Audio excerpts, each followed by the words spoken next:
तो इस जीन पियाजे वाले पार्ट जो आज मैं शुरू करने वाली हूँ, इसके 4 क्वेश्चन तो केवल आपके सीडीपी में थे, और अगर आप सब्जेक्ट पैडागॉजिस में जाएंगे तो वो भी सीडीपी के इस टॉपिक से अछूती नहीं पाएंगे आप उसको भी। तो ये टॉपिक हमारे लिए सबसे इम्पॉर्टेंट है। तो जीन पियाजे जी का क्या था, इनका काम, क्या कंट्रीब्यूशन रहा इनका हमारी एजुकेशनल साइकोलॉजी में। पहली बात, सीडीपी में जो जीन पियाजे है इनको सबसे ज़्यादा तवज्जो क्यों दी जाती है, क्योंकि ये कहलाते हैं आपके father of constructivism. Father of constructivism, जिसके हिंदी में मायने में कह रही हूँ संरचनावाद के जनक कहलाए हमारे पियाजे साहब। अब इनका नाम कुछ और चीज़ों से भी जाना जाता है। इनको हम ये भी कहते हैं कि ये एक जेनेटिक एपिस्टेमोलॉजिस्ट, इस नाम से भी जीन पियाजे को जाना जाता है। इनका बहुत सारी चीज़ों के ऊपर काम है, और उन सभी कामों को कलेक्टिवली अगर हम देखेंगे तो उसके लिए एक वर्ड दिया गया, जेनेटिक एपिस्टेमोलॉजिस्ट। अब अगर मैं पूछूं, ये जो वर्ड है आपका जेनेटिक एपिस्टेमोलॉजिस्ट, ये वर्ड किस चीज़ को लेकर है? क्या यह इस बात के ऊपर है कि जीन पियाजे जी का जो काम है वो बायोलॉजिकल एस्पेक्ट के ऊपर है, या यह वर्ड जो है ये कहीं ना कहीं आपके हेरिडिटी वर्ड के ऊपर से है? क्या यह वर्ड आपका कंस्ट्रक्शन ऑफ नॉलेज को लेकर है, या ये वर्ड आपका एनवायरनमेंट को लेकर है? तो अगर ये 4 ऑप्शंस आपको देती हूँ, अगर हिंदी में कहती हूँ कि ये जो वर्ड आपका जेनेटिक एपिस्टेमोलॉजिस्ट वर्ड है ये किससे संबंधित है? क्या यह जैविक पार्ट से रिलेटेड है, या ये आपकी आनुवांशिकता से रिलेटेड है, या ज्ञान की रचना से है, या चौथा है आपका वातावरण का? तो यहाँ आप लोगों को ध्यान रखना है, जीन पियाजे का जो भी काम था वो सारा काम इस बात को लेकर है कि नॉलेज को किस प्रकार बच्चे, how do they actually learn, तो नॉलेज को कैसे वो लेते हैं, फिर उसको कैसे ऑर्गेनाइज करते हैं ताकि लेटर उस चीज को वो किस प्रकार से इस्तेमाल कर पाए। तो इन सारी चीजों को लेके हमारे लिए मेन यहाँ पे क्या है, कंस्ट्रक्शन ऑफ नॉलेज। तो यहाँ पे समझने का तरीका क्या है, जो जेनेटिक वर्ड था यहाँ पे बहुत लोगों का निशान जाएगा। अगर जेनेटिक वर्ड दे रखा है तो फिर उसमें हेरिडिटी आना चाहिए, लेकिन हेरिडिटी नहीं होगा। अगर मैं हेरिडिटी लूँ तो हेरिडिटी तो अपने आप में बायोलॉजिकल है, तो इस तरह से तो बायोलॉजिकल और हेरिडिटी दोनों ही पार्ट ठीक है, बट एक क्वेश्चन के 2 आंसर तो हो भी नहीं सकते हैं। तो यहाँ पे जेनेटिक वर्ड के मायने थे जेनेसिस। जेनेसिस वर्ड का मतलब क्या है, जिसे हम कहते हैं रचना। तो जहाँ पर हमारा जीन पियाजे का काम है वो ज्ञान की रचना के बारे में बात कर रहे हैं, और इसी के लिए उन्होंने सिद्धांत दिया संज्ञानात्मक विकास का। तो जीन पियाजे की जो थ्योरी कहलाई वो है आपकी संज्ञानात्मक विकास को लेकर, यानी कि ज्ञान जो है, संज्ञान जिसको मैं कहूँ अगर ज़्यादा एप्रोप्रिएटली, कि ये संज्ञान अपने आप में क्या है। तो ये जो वर्ड दिया गया कॉग्निटिव डेवलपमेंट, यानी कि संज्ञानात्मक सिद्धांत, संज्ञानात्मक विकास का सिद्धांत, तो यहाँ पे वर्ड जो है आपका संज्ञान या कॉग्निटिव, ये आपका लैटिन वर्ड से लिया गया जिसको कहते हैं हम कॉग्नोसियर। कॉग्नोसियर वर्ड का मतलब होता है कमिंग टू नो। हिंदी में कहना चाहूँ तो मैं कहती हूँ जानने की कला। तो पूरा पियाजे का काम किसके ऊपर है? पियाजे की थ्योरी को हम कहते हैं ये स्टेज थ्योरी है। अब ये अवस्था सिद्धांत अपने आप में क्या है? जहाँ पर भी स्टेज थ्योरी होगी तो स्टेज थ्योरी अपने आप में बताना चाहती है कि किस प्रकार उम्र के साथ बढ़ते बढ़ते डेवलपमेंट में क्या क्या परिवर्तन आते हैं। तो यहाँ पर जैसे जैसे बच्चों की आयु बढ़ेगी उनके संज्ञान में, यानी कि ज्ञान को प्राप्त करने में उनकी जो किस प्रकार की मानसिक प्रक्रियाएं काम करेगी वो उम्र के अनुसार बदल जाएगी। तो this theory mainly emphasizes upon how the thinking changes when a child grows up from an infant to an adult, and this is all about the journey which has been spread over the 4 stages। और किस प्रकार ये ज्ञान की संरचना बदलेगी ये 4 अवस्थाओं में दिया गया है। तो पूरे पियाजे की थ्योरी के अंदर ये जो 4 स्टेजेस है ये अपने आप में क्या बताना चाहती है? ये बताती है कि हर अवस्था में बच्चे का ज्ञान को ग्रहण करने में कितना कितना विकास होता चला जाएगा, क्योंकि पियाजे से पहले जो अवधारणा थी, कभी क्वेश्चन ये भी बन जाता है, तो पियाजे से पहले ज्ञान की संरचना की क्या अवधारणाएं थी या बच्चों के बारे में क्या अवधारणाएं थी? पियाजे के काम से पहले माना जाता था children are like mini adults. बच्चे जो है वो छोटे वयस्कों की तरीके से होते हैं। लेकिन बाद में पियाजे ने जब अपना पक्ष रखा तो इस बात को माना गया कि पियाजे ने कहा है कि बच्चे जो है वो मिनी अडल्ट्स बिल्कुल नहीं है। इनफैक्ट बच्चे का और जो एक एडल्ट का है उनकी थिंकिंग में किस प्रकार का परिवर्तन है, वो है कि क्वालिटी जो है थिंकिंग की वो बच्चे की बदल जाती है। तो ऐसा नहीं है कि छोटे बच्चों का चिंतन छोटा होता है, बड़े बच्चों का चिंतन बड़ा होता है। छोटे बच्चे अपनी उम्र के अकॉर्डिंगली उनमें भी बहुत अच्छी थिंकिंग है, बट वो थिंकिंग उस उम्र के दायरे में एक लिमिटेड चीजों को लेकर है। और ऐसे जैसे जैसे बच्चे की एज बढ़ती जाएगी तो कई आपकी संज्ञानात्मक प्रक्रियाएं जो है वो एक अपना विकसित रूप धारण कर लेंगी। अब इसी को लेकर किस प्रकार की कैसे इनके दिमाग में, इनफैक्ट पहले ये बताना चाहूँगी कि कॉग्निटिव डेवलपमेंट के ऊपर इनका दिमाग में कैसे आया कि इस पे काम करना है। क्योंकि जीन पियाजे जो थे वो कोई बहुत बड़े जो इन्होंने शुरू में काम करा था, इन्होंने अपनी यात्रा जो है, अपनी करियर की जो यात्रा है वो साइकोलॉजी से शुरू नहीं करी थी। जीन पियाजे एक जूलॉजिस्ट थे जिन्होंने प्राणी विज्ञान के ऊपर अपना पीएचडी करा था 1918 के अराउंड, और उसके उन्होंने बहुत ज़्यादा काम मॉलस्क वगैरह के ऊपर काम करा था। लेकिन बाद में जब वो कार्ल युंग, ध्यान रखिएगा मैंने वर्ड बोला है कार्ल युंग, जिनके बारे में आप पर्सनालिटी में पढ़ेंगे, कार्ल युंग से ये प्रभावित हुए और उनके अंडर इन्होंने साइकोलॉजी के ऊपर काम करना शुरू किया। लेकिन कॉग्निटिव डेवलपमेंट का आइडिया इनको कब स्ट्राइक किया था, जब इन्होंने बिने के स्कूल में, जैसे आप लोगों ने सबने जानते हैं कि बिने और साइमन ने 1905 के अंदर फ्रांस में इंटेलिजेंस टेस्ट का शुरू किया था। तो वहाँ पर इन्होंने भी बिने के साथ काम किया, जहाँ बिने का इस टेस्ट को बनाने का केवल एक ही मोटिव था कि उनको स्लो लर्नर्स को आइडेंटिफाई करना था। लेकिन यहाँ पे पियाजे जो जीन पियाजे जो इनके साथ काम कर रहे थे, उनका ये मकसद बिल्कुल नहीं था। वो ये देखना चाहते थे कि जो टेस्ट बिने ने बनाया था वो एक डिफरेंट एज स्लैब के लिए था। It was around 3 to 13। तो वहाँ पे वो तो देख रहे थे कि 3 to 13 के अंदर कितने बच्चे जो है वो स्लो लर्नर्स हैं जिनको अलग तरीके से पढ़ाने की ज़रूरत हो सकती है। लेकिन वहाँ जीन पियाजे ये जानना चाहते थे कि 3 से लेके ये जो आपने 13-14 साल तक के बच्चों के लिए बनाया है, एक्चुअली इन बच्चों की थिंकिंग में डिफरेंस क्या है। और वहीं से उन्होंने अपनी डेवलपमेंटल थ्योरी शुरू करी, और इसके लिए सबसे ज़्यादा उन्होंने जिस चीज़ का इस्तेमाल करा वो किया, अपने 3 बच्चों के विकास पे अध्ययन करा और उसके बाद उसको जनरलाइज किया, बहुत से क्लिनिकल इंटरव्यूज वगैरह लिए और साइको एनालिसिस विधि का इस्तेमाल करा, यानी कि मनोविश्लेषणात्मक विधि। क्यों इसका इस्तेमाल करा कि हर उम्र में जाके बच्चे के चिंतन में अवस्था के अकॉर्डिंगली किस प्रकार का परिवर्तन आता है, ये सभी को लेकर उन्होंने शुरू करा साइको एनालिसिस इन कॉग्निशन, संज्ञान में। अब इस सारी चीज़ों के लिए जीन पियाजे की एक अपनी टर्मिनोलॉजी है जिसमें कुछ खास टर्म्स है जिसके ऊपर क्वेश्चन भी आता है, and these terms are very basic to Jean पियाजे। Now what are those terms, वो कौन सी है? सबसे पहली वाली टर्म कहलाती है आपकी स्कीमा। ये स्कीमा वर्ड अपने आप में क्या है? ये स्कीमा है कि उनका ये मानना है कि ज्ञान का विकास किस प्रकार होता है, ये बिल्कुल प्रारंभ से शुरू हो जाता है। यानी कि बच्चे के जन्म लेने के बाद, तो जन्म लेने के बाद बच्चा अपने एनवायरनमेंट के साथ जिस प्रकार इंटरैक्ट करता चला जाता है तो उसके दिमाग में कई कंसेप्ट आने शुरू हो जाते हैं। तो जिस तरह से वो अपने ज्ञान की संरचना अपने दिमाग में करता है, उस संरचनात्मक इकाइयों को, उस ज्ञान की इकाइयों को, यानी कि ऑर्गेनाइजेशनल पैकेजेस और द यूनिट्स ऑफ नॉलेज, उनको नाम दिया गया स्कीमा। अब एग्जाम्पल के थ्रू आपको बात क्लियर होगी। जैसे मैं मानती हूँ कि अगर एक बच्चा जन्म लेता है तो जन्म लेने के बाद बच्चे को अपनी माँ की खुशबू होती है। छोटे बच्चे को भी अपनी माँ की खुशबू होती है। क्यों होती है? क्योंकि बच्चे का माँ की खुशबू को लेकर एक स्कीमा जो है वो बिल्कुल बन चुका है। अब ये स्कीमा के अंदर अब ऐसा तो नहीं है कि बच्चा केवल परिवार में माँ तक ही सीमित रहेगा, बाकी लोग भी परिवार के शामिल होंगे।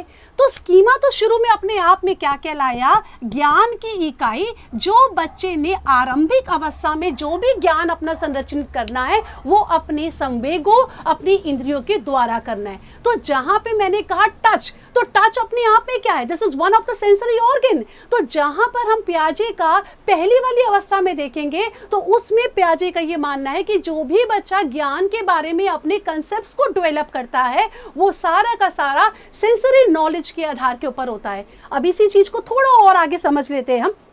जब यही बच्चा 2 महीने के बाद 4 महीने तक का होता है तो कुछ मदर्स ऐसी होती है जो अपने बच्चों को खुद फीड कराती हैं, लेकिन कुछ मदर्स ऐसी होती हैं जो बॉटल फीड वगैरह भी कराती है। तो वो जो छोटा सा 3 या 4 महीने का बच्चा भी है वो बच्चे को भी समझ में आ जाता है कि it's not the same feed that was given to me earlier, और उसको भी वो बॉटल मिल्क का और अपनी मदर से जो है दोनों का डिफरेंस बच्चे को समझ में आ जाता है and he refuses to accept the bottle milk. तो इसका मतलब उस बच्चे के दिमाग में टेस्ट का जो सेंसरी वाला पार्ट है उस पार्ट को लेके उसका स्कीमा इतना अच्छा बन चुका है कि वो बच्चा डिफरेंशिएट भी कर रहा है। And how does it differentiate, वही दोबारा सेंसरी नॉलेज के कारण। तो जैसे जैसे ये ज्ञान का विकास होता चला जाता है तो इसमें कई और प्रक्रियाएं शामिल हो जाती है, और उन संज्ञानात्मक प्रक्रियाओं में एक मुख्य प्रक्रिया कहलाती है आपकी एसिमिलेशन, यानी कि जिसको अब हिंदी में नाम देते हैं क्या, समावेशन। समावेशन का मतलब क्या है, जब वो अपनी पुरानी जानकारी के अंदर नई जानकारियों को शामिल करने लगता है तो वो अपने आप में कहलाता है एसिमिलेशन। अब ये किस किस तरीके से होता है, जैसे हम स्कूल में भी बच्चों को कराते हैं। हम स्कूल में पहले बच्चे को एम से मैंगो कराते हैं, फिर हिंदी में जब बच्चा जाता तो उसको पता चलता है इसको हम आम भी कहते हैं, बड़ा आ से आम। तो बच्चे को ये समझ में आता है एम से मैंगो है और बड़े आ से आम है। तो आम के बारे में उसको 2 तरीके की शब्दावली पता है, इंग्लिश की भी पता है, हिंदी की भी पता है। तो इसका मतलब what the child is doing, अब वो बच्चा क्या कर रहा है, एक ही चीज को जानने के लिए जब किसी और शब्दावली का भी शामिल कर रहा है वो अपने आप में कहलाएगा एसिमिलेशन, यानी कि समावेशन। और इसी प्रकार जैसे मैं अभी बिल्कुल छोटे बच्चों की बात कर रही थी, तो जब हमारा छोटा बच्चा 6 महीने तक का हो जाता है तब हम उसको टॉप फीड यानी कि ऊपरी खाना देना शुरू करते हैं, और जब बच्चा वो सेरेलैक वगैरह को एक्सेप्ट करने लगता है तो टेस्ट के सेंस के ऊपर अगर मैं बात करूं तो जो पहले उस बच्चे ने मदर्स मिल्क वगैरह लिया या उसने कोई बॉटल फीड वगैरह लिया उसमें उसने एक नए टेस्ट को डेवलप किया। जैसे कि हम बच्चे को दाल का पानी दे रहे हैं, सेरेलैक दे रहे हैं, तो अब उसके टेस्ट में एक नया स्कीमा भी शामिल हो गया, यानी कि पुराने में कुछ नया भी ऐड ऑन हो गया। और यहाँ पे ये बच्चे का फीडिंग हैबिट्स का यानी कि फीडिंग स्टाइल को लेकर एक नया स्कीमा डेवलप हो गया, तो वो अपने आप में कहलाया समावेशन। अब इस प्रकार का क्वेश्चन एक बार सीटेट ने दिया था सिमुलेशन के ऊपर कि सीता नाम की एक लड़की ने, 2013 के शायद पेपर का ये क्वेश्चन है, सीता नाम की एक लड़की ने चावल दाल खाना सीख लिया है। मतलब आप कुछ इस चीज़ को ऐसी सिचुएशन के तौर पे समझ सकते हैं कि माँ ने पहले बच्चे को खाना सिखाया कि कैसे चावल और दाल को खाना है, और उसके बाद अगले दिन अगर माँ बच्चे को देती है खाना एंड इंडिपेंडेंटली बच्चे को खाना खाना है और बच्चा अगर उसको सक्सेसफुली खा लेता है तो यह अपने आप में क्या कहलाएगा, ये अपने आप में कहलाएगा एसिमिलेशन। इसी प्रकार इसी संज्ञानात्मक प्रक्रिया के अंदर एक अगली संज्ञानात्मक प्रक्रिया आती है और वो कहलाती है आपकी एकोमोडेशन की। एकोमोडेशन के मायने क्या है, समायोजन। जहाँ एसिमिलेशन बात करता है, देखिए वर्ड बड़ा आसान है याद करना, सेम स्कीमा वाली चीज़ों को अपनी सामाजिक अपनी संज्ञानात्मक चीज़ों में शामिल कर देना। तो वहाँ पर तो हमारे पास आ गया एसिमिलेशन, सेम जो स्कीमा था उसी को आपने एक्सटेंड कर दिया। But when it is all about accommodation then it is not the same schema that is again added, बल्कि अब उस पुराने स्कीमा में कुछ बदलाव करने पड़ते हैं। अब इस चीज़ को भी कई एग्जाम्पल के थ्रू समझ से, आपने छोटे बच्चों को देखा होगा, बिल्कुल 2 महीने तक के बच्चे को, उसको सबसे पहला टॉय हम कौन सा देते हैं, हम बच्चे को देते हैं रैटल्स का सेट। तो वो बच्चा भी उस रैटल के लिए वो एक अपना स्कीमा बनाता है कि ये अगर एक रैटल है, अगर वो इसको किसी भी तरीके से शेक कर लेगा साउंड विल बी प्रोड्यूस। और क्योंकि बच्चों का जन्म के बाद जो है ये जो आपका हेयरिंग वाला है ये बहुत ज़्यादा डेवलप हो चुका होता है, तो उस समय बच्चा जो है उसको समझ में आ रहा है कि अगर मैं खिलौने को शेक करूँगा तो आवाज़ आएगी। फिर जब बच्चा थोड़ा और बड़ा होने लगता है तो हम बच्चे के लिए स्क्वीजिंग टॉय लेकर आते हैं। वो टेडी बियर है या भालू वगैरह होता है, जिसको जैसे ही हम ऐसे पिचकाते हैं तो उसमें से एक बीप साउंड आनी शुरू होती है। अब बच्चे को जब आप पहली बार वो पकड़ा के देंगे स्क्वीजिंग टॉय, तो बच्चा क्या करेगा, स्क्वीजिंग टॉय को ऐसे शेक करेगा, क्योंकि बच्चा क्या इज्यूम कर रहा है कि अगर मैं इसको शेक करूंगा तो दोबारा से आवाज़ आएगी। लेकिन फिर जब हम उसको दिखाते हैं कि नहीं, it is to be squeeze, तो अच्छी क्वालिटी के जो टॉयज होते हैं इसमें छोटा सा भी पुश देंगे तो एकदम से आवाज़ आ जाती है। तो वहाँ पे बच्चे को समझ में आ रहा है कि he can not produce a sound only by shaking the toy, but it could be achieved by squeezing also। और इसी प्रकार जब बच्चे के लिए और हम नए खिलौने लेकर आते हैं, मतलब उसके एनवायरनमेंट में when you are bringing in new things, तो इसका मतलब उसके ज्ञान में बहुत विस्तार होगा, और जब विस्तार होगा तो हायर कॉग्निटिव फंक्शंस बच्चे के आने लगेंगे। फिर वो बच्चा एकोमोडेट करना लगेगा कि टॉयज़ में भी क्या क्या चीज़ें आ जाएंगी। कुछ पुल टॉयज़ होते हैं जो धागे वाले होते हैं, कुछ टॉयज़ ऐसे होते हैं जिनको चलाने के लिए चाबी भरनी पड़ती है, और कुछ बैटरी ऑपरेटेड टॉयज़ होते हैं। तो अब बच्चे को हर टॉय को चलाने के लिए अलग अलग तरीकों का इस्तेमाल करना पड़ रहा है। कभी वो उसको चाबी दे रहा है, कभी वो छोटे से बटन ऑन एंड ऑफ को कर रहा है, तो इसका मतलब स्कीमा बदल रहा है। तो वो स्कीमा बदलना या उसको मॉडिफाई कर देना, वो अपने आप में कहलाएगा एकोमोडेशन। इसी प्रकार अगर आपको ये कंसेप्ट ऐसे क्लियर हो जाता है तो वेल एंड गुड, वरना मेरे पास एग्जाम्पल्स की कमी नहीं है। अगर हम यही चीज़ मैथ्स के ऊपर लेके चलते हैं तो पहले आप बच्चे को सिंपल काउंटिंग वगैरह शुरू कराते हैं, तो आप पहले 1 to 10 कराते हैं। 1 to 10 के बाद फिर हम जब 11-12 कराना शुरू करते हैं तो हम क्या करते हैं, सिंपल वही पहले बच्चा लिख लेता है 1 to 9 तक, और उसके बाद बच्चे को करना क्या होता है, वही 1 2 3 और उसके आगे, सबके आगे वो बच्चा 1 1 1 लगा देता है, और इस प्रकार वो जो है 2 अंकों के तरफ पहुंच जाता है। और यहाँ पे जो वो गिनती आगे सीखता चला जाता है, तो वो कर क्या रहा है, अगर इस तरीके से उसको आपने 100 तक गिनती सिखा ली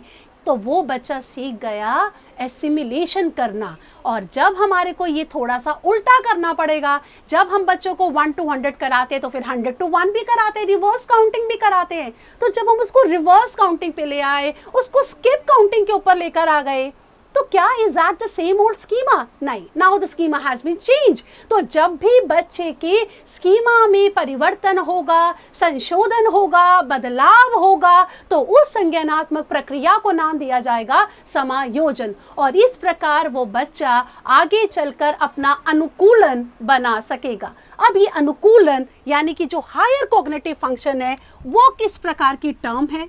तो यहाँ पर ये संज्ञानात्मक प्रक्रिया काफ़ी हायर लेवल की कहलाती है, और इस अडेप्टेशन के अंदर, इस अनुकूलन में 2 उप यानी कि 2 सब कॉग्निटिव प्रोसेसेस का इसके अंदर समावेशन होता है। और ये जो उप संज्ञानात्मक प्रक्रियाएं हैं वो कहलाएंगी आपकी वही एसिमिलेशन और एकोमोडेशन, जिनके बारे में हमने अभी जाना है। अब ये शब्द अनुकूलन या अडेप्टेशन अपने आप में क्या है? जैसे हम बायोलॉजी के अंदर जानते हैं कि आज अगर हमारी बॉडी जो है, बहुत सी बीमारियां बाहर है, लेकिन धीरे धीरे हमारी बॉडी अडेप्ट करना शुरू कर देती है, और हम जो है एंटीबॉडीज़ वगैरह, हमारा जो इंटरनल मैकेनिज्म वगैरह है वो अपने आप एंटीबॉडीज़ बना लेता है, ताकि हम बाहर के एनवायरनमेंट के साथ खुद को अडेप्ट कर पाए। बिल्कुल यही चीज़ जो हमने बायोलॉजिकल में पढ़ा था, वही को आज हम यहाँ पे जानेंगे। हमारे दिमाग के साथ भी यही होता है। हमारे दिमाग को जब कुछ नई चीज़ों के बारे में, when you are exploring more and more things, तो आपकी नॉलेज में जो समृद्धि है, यानी कि जो संवर्धन है आपके ज्ञान में, वो किसके द्वारा होता है? वो उसमें ये दोनों प्रक्रियाएं शामिल होती है। अब कैसे कैसे ये हो सकता है? जैसे मान लीजिए छोटा बच्चा जिसको आपने 10 साल तक अर्थमेटिक करा दिया, अब जब वो बच्चे को आप एकदम अलजेब्रा के ऊपर लेकर आते हैं, then the transition from arithmetic to algebra is not easy to achieve. अब यहाँ पर बच्चे को अडेप्ट करना है अलजेब्रा पे, और बच्चा पढ़ के क्या आया है? वो पढ़ के आया सिंपल अर्थमेटिक। कैसे करना होगा हमारे को वहाँ पे? अब देखिए, बच्चे को आप कराने लगे हैं इंटीजर्स। अब इंटीजर्स जो है ये आपका 6ठी क्लास में शुरू होता है, क्योंकि 5वीं तक आपने बच्चे को अंक गणित यानी कि अर्थमेटिक पढ़ाया है। अब इस इंटीजर को जानने के लिए हम बच्चे को कहते हैं, बेटा नंबर्स केवल आपके 1 2 3 ये वाले केवल काउंटिंग नंबर्स ही नहीं होते, बट ये नंबर्स आपको माइनस में भी मिलेंगे। तो फिर आप एक नंबर लाइन के थ्रू बच्चों को कराना शुरू कर देते हैं कि ये एक नंबर लाइन है, ये 0 है, और इसके राइट के ऊपर आपके पास ये पॉजिटिव वाले हैं और इसके लेफ्ट के ऊपर आपके पास नेगेटिव वाले हैं। तो बच्चे को समझ में क्या आया, अब तक बच्चे ने जाना था नेचुरल नंबर, होल नंबर, लेकिन होल नंबर के भी आप पीछे जाएंगे तो वहां पर आपको मिलेंगे नेगेटिव। तो अब बच्चे ने अपनी संरचना में, अपनी स्कीमा में नेगेटिव वाले कॉरस्पॉन्डिंग नंबर्स का कंसेप्ट को भी अख्तियार कर लिया है। तो व्हाट हैज ही डन, उसने एसिमिलेट कर लिया है। पर ये एसिमिलेशन पर ही खत्म नहीं होगा अगर उसको अलजेब्रा सीखना है। यहाँ पे अब उसको एकोमोडेशन भी सीखना पड़ेगा। अब एकोमोडेशन कैसे होगा, जैसे कि हम बच्चों को कराते हैं कि बेटा हम ग्रेटर देन और लेस देन करवाते हैं। हम कहते हैं देखिए 3 और 2 है, इनके बीच में आपने साइन लगा दिया कि जो आपका बड़ा है वहां पे आपने ग्रेटर देन लगा दिया।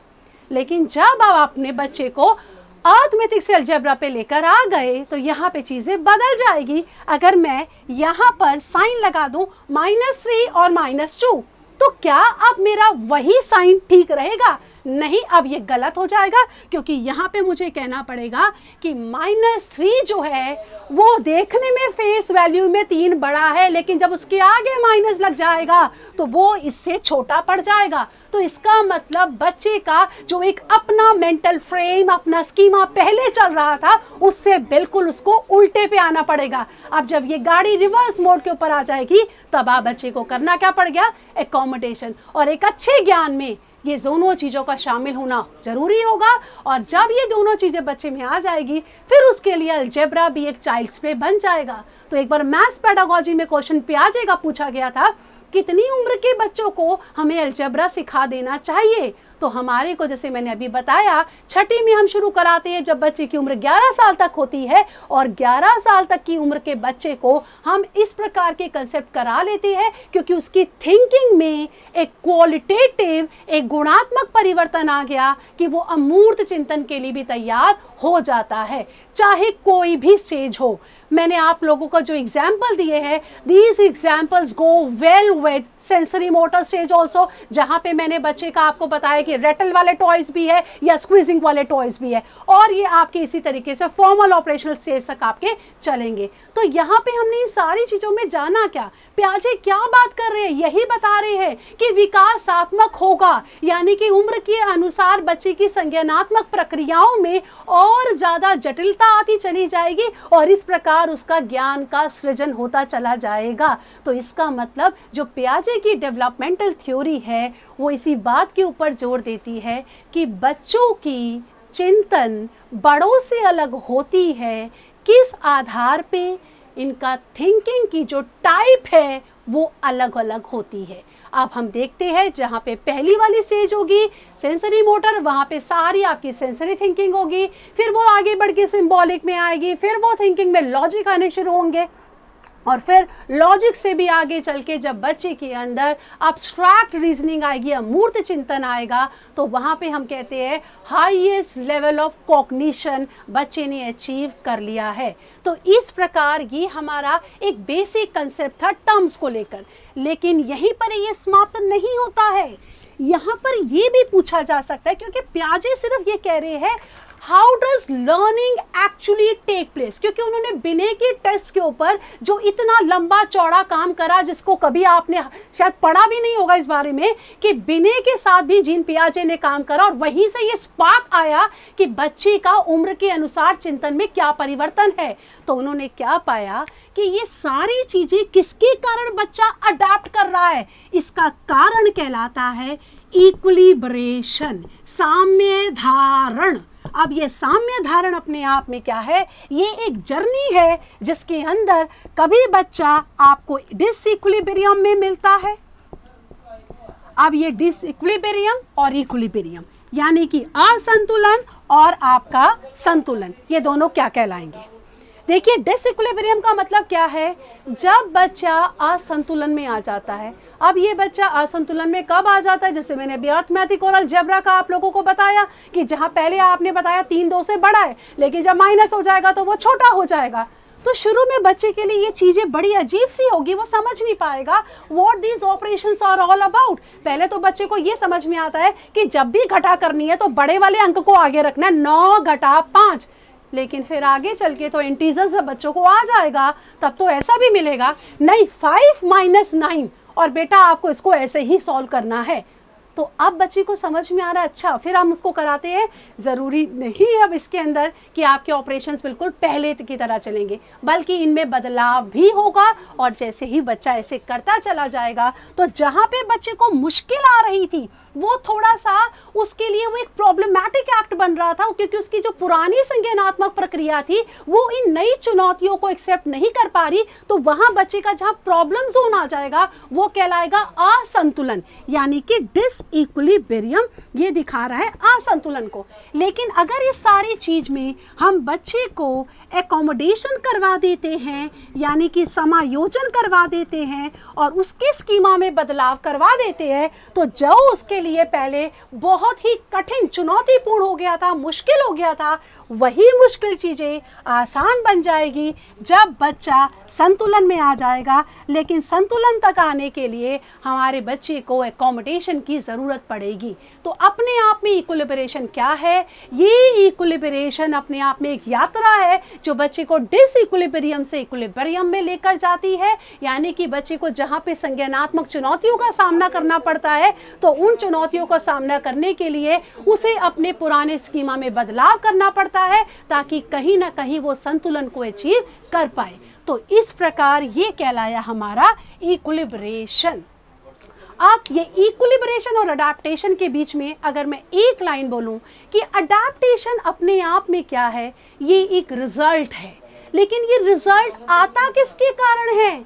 ये आता है आपका इक्विलिब्रेशन में। तो अगर इक्विलिब्रेशन होगा, यानी कि when there is an equilibration, only then you can see that the child is getting adapted to the environment। और वो environment वर्ड के मायने यहाँ पर क्या है? environment वर्ड के यहाँ पे मायने है एक ऐसा चुनौतीपूर्ण वातावरण बच्चों को दिया जाए जहाँ हम रोट लर्निंग नहीं चाहते, क्योंकि हमने देखना है कि बच्चे सीखते कैसे हैं। अब तक की परंपराएं हमारी क्या रहा करती थी? पहले हमारे टीचिंग में भी क्या होता था, बच्चों को हम रटवा दिया करते थे और पहाड़े रटवाया करते थे। लेकिन धीरे धीरे जब समझ में आने लगा कि it is not rote learning that is going to give long term result, बल्कि ये देखा जाए कि बच्चा सीखता कैसे। फिर हमने बच्चों को स्किप काउंटिंग कराना सिखाया ताकि बच्चे को पहाड़ा बनाना आ जाए। और जब वो उसको पहाड़ा बनाना आ जाएगा तो जैसे आपने उसको 2 का पहाड़ा सिखाया, स्किप काउंटिंग 2 की करवा के, तो 2 का पहाड़ा बन गया। फिर इसी प्रकार उसको समझ में आ जाता है कि 5 का पहाड़ा बनाने के लिए मुझे 5-5 का गैप लेना पड़ेगा। तो वहां पर बच्चा क्या कर रहा है? एसिमिलेट कर रहा है कि उतना ही मेरे को स्किप करना होगा जिसका वो पहाड़ा होगा। तो वहां पे बच्चा ज्ञान के निर्माण में आ गया। तो ज्ञान का निर्माण हुआ कैसे? कि हमने जब बच्चे की इन संज्ञानात्मक क्षमताओं के लिए उसको ऐसा वातावरण दिया जिसके प्रति वो जब अपनी अंतःक्रिया करेगा, when he really interacts with this kind of environment, knowledge will be produced as a result. That's why the name is constructivism. और कंस्ट्रक्टिविज्म इस प्रकार के 5 ई के ऊपर बढ़ावा देता है, जो बात करता है एंगेज करना है बच्चे को, एक्सप्लोर करना है, एक्सप्लेन करना है, एलैबोरेट करना है, ताकि बच्चा खुद इवैल्यूएट कर सके कि मुझे किस परिस्थिति में किस प्रकार से किस समस्या का समाधान निकालना है। और अगर बहुत सारे समाधान मौजूद है then which one will be the best one। तो इसका मतलब बच्चे का अपना ज्ञान की संरचना हो गई और वो बच्चे खुद जो है नन्हे वैज्ञानिक कहलाए। क्योंकि पियाजे का ये कथन बहुत फेमस माना गया, children are like little scientist who construct their own knowledge. बच्चे नन्हे वैज्ञानिक के समान है जो अपने ज्ञान की रचना स्वयं, वर्ड को अंडरलाइन कर देना चाहिए, जो अपने ज्ञान की रचना स्वयं करते हैं। क्योंकि स्वयं वर्ड अपने आप में किस प्रकार की कंस्ट्रक्टिविज्म की ओर डिनोट कर रहा है, ये कंस्ट्रक्टिविज्म कहलाएगा आपका इंडिविजुअल कंस्ट्रक्टिविज्म।